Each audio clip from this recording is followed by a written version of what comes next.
Dear students, अस्सलाम वालेकुम। Welcome to my YouTube channel maths decoded. आज हम इस वीडियो में पढ़ने वाले हैं क्लास 10th एक्सरसाइज 9.1 का क्वेश्चन नंबर 6।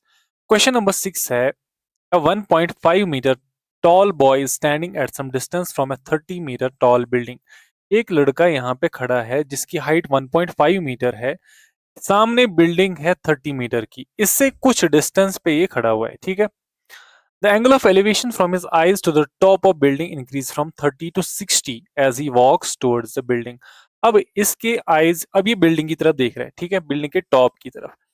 जो एंगल ऑफ एलिवेशन है वो यहाँ पे इस पॉइंट पे, जब ए पे था तो 30 डिग्री है, और जब ये बिल्डिंग की तरफ चलता है तो उसके बाद बी पॉइंट पे पहुंच जाता है और यहां से ऊपर की तरफ देखता है तो एंगल ऑफ एलिवेशन 60 डिग्री बन जाता है। ठीक है। अब हमें क्वेश्चन बोल रहा है find the distance he walk towards the building. अब हमें वो डिस्टेंस फाइंड आउट करनी है जो ये चला है बिल्डिंग की तरफ। ठीक है। तो सबसे पहले आप ये देख लो, बिल्डिंग की हाइट 30 है, टोटल हाइट। अब ये वाला हिस्सा जो है ये 1.5 है बॉय। ठीक है, यहाँ से अकॉर्डिंग टू ज्योमेट्री ये 1.5 है तो ये भी 1.5 होगा। ठीक है। और टोटल तो 30 है, 30 में से ये 1.5 निकालेंगे तो डीसी आ जाएगा। डीसी कितना आएगा? 28.5 मीटर। ठीक है। हम यहाँ पे इसको लिख सकते हैं D Y is equal to 30, और सी वाई कितना है फिर? सी वाई 1.5 है, और ऐसे ही डी सी हमारा आ जाएगा 28.5 मीटर। ठीक है। तो अब यहां से हम क्वेश्चन को सॉल्व करना स्टार्ट करते हैं।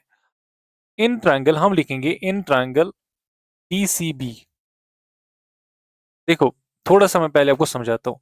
हम क्या करेंगे, ये वाला ट्रायंगल लेंगे और बीसी का वैल्यू निकालेंगे। ठीक है। उसके बाद बड़ा वाला ट्रायंगल लेंगे, ये पूरा डीसीए। ठीक है। और एसी का वैल्यू निकालेंगे। फिर एसी के वैल्यू में से बीसी को माइनस कर देंगे, हमारा आंसर आ जाएगा। ठीक है, बहुत ही आसान मेथड होने वाला है।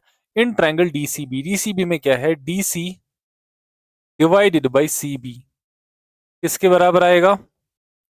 tan 60 के बराबर आएगा। ठीक है, परपेंडिकुलर है, perpendicular divided by base tan 60 के बराबर होता है। अब हम सामने लिखते हैं डीसी कितना है? 28.5 divided by C B as is equal to tan 60 होता है √3 के बराबर, विच इंप्लाइज।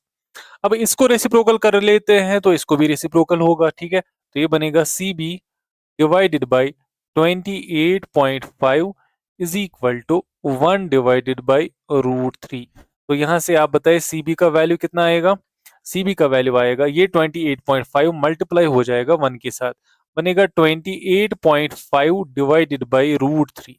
यहाँ पे इसको रैशनलाइज करते हैं, √3 ऊपर भी मल्टीप्लाई करेंगे, √3 नीचे भी मल्टीप्लाई करेंगे। तो यहाँ से 28.5 √3 होल डिवाइडेड बाई √3 स्क्वायर 3 के बराबर होता है। तो ये जो वैल्यू है ये आया वैल्यू किसका? सीबी का वैल्यू। ठीक है। उसके बाद हम लेंगे बड़ा वाला ट्रायंगल। अब जो बड़ा ट्रायंगल है, इन ट्रायंगल डीसीए, डीसीए। ठीक है। डीसी डिवाइडेड बाय सीए किसके बराबर है? tan theta. tan थीटा कितना है यहाँ पे? 30। ठीक है। डीसी परपेंडिकुलर, और सी ए या फिर ए सी आप लिख लो यहाँ पे, ए सी। ठीक है। ए सी tan 30 के बराबर, बिकॉज थीटा यहाँ पे 30 है, विच इंप्लाइज। देखो डीसी कितना है? 28.5। ठीक है। डिवाइडेड बाई ए सी कितना है? ए सी फाइंड आउट करना है तो A C as it is लिखेंगे, which will be equal to tan 30 1 by √3 के बराबर होता है। ठीक है। यहां से नीचे लिखेंगे।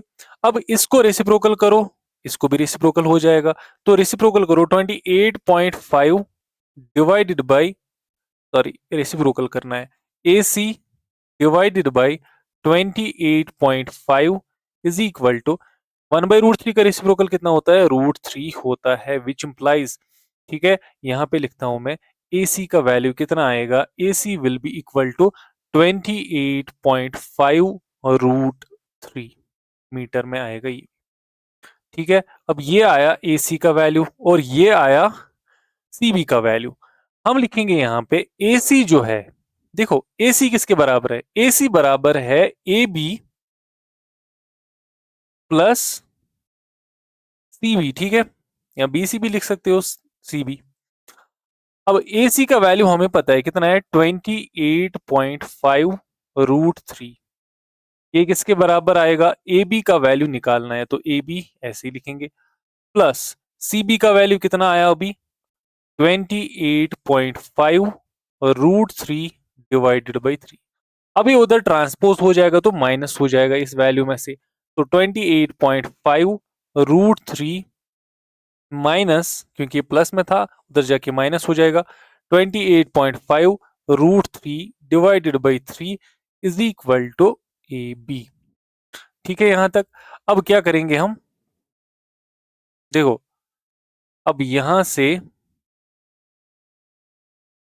3 × 28.5 कितना होगा, ये आएगा आपको 85.5 √3 माइनस 28.5 √3।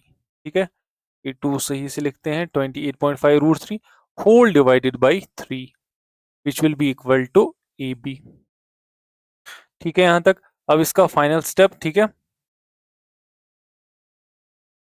85.5 √3 माइनस 28.5 √3 आता है 57। कितना आता है, 57, और साथ में √3 आएगा, whole divided by 3 is equal to AB। ठीक है, अब यहां से आप कैंसिलेशन कर सकते हो। अब हम कैंसिलेशन करेंगे, देखो 3 1R 3 19R, तो AB का वैल्यू किसके बराबर आया, 19 √3। ठीक है, तो ये आया 19 √3। देखो बट हमें यहाँ पे पता है ना कि ए बी जो है वो किसके बराबर है, एक्स जेड के बराबर है अकॉर्डिंग टू ज्योमेट्री। हम लिखेंगे A B is equal to X Z is equal to 19 √3 metre. तो इसका मतलब ये हुआ कि ये कितना डिस्टेंस चला है, इतना ये ए से बी तक टुवर्ड्स बिल्डिंग कितना डिस्टेंस चला है, 19 √3 मीटर। ठीक है, तो आई होप आपको ये क्वेश्चन समझ आ गया होगा। इसके करने के डिफरेंट तरीके हैं but I think this one ये मुझे बहुत आसान तरीका लग रहा है। ठीक है, तो आपके लिए भी आसानी होगा। Thank you very much for watching this video.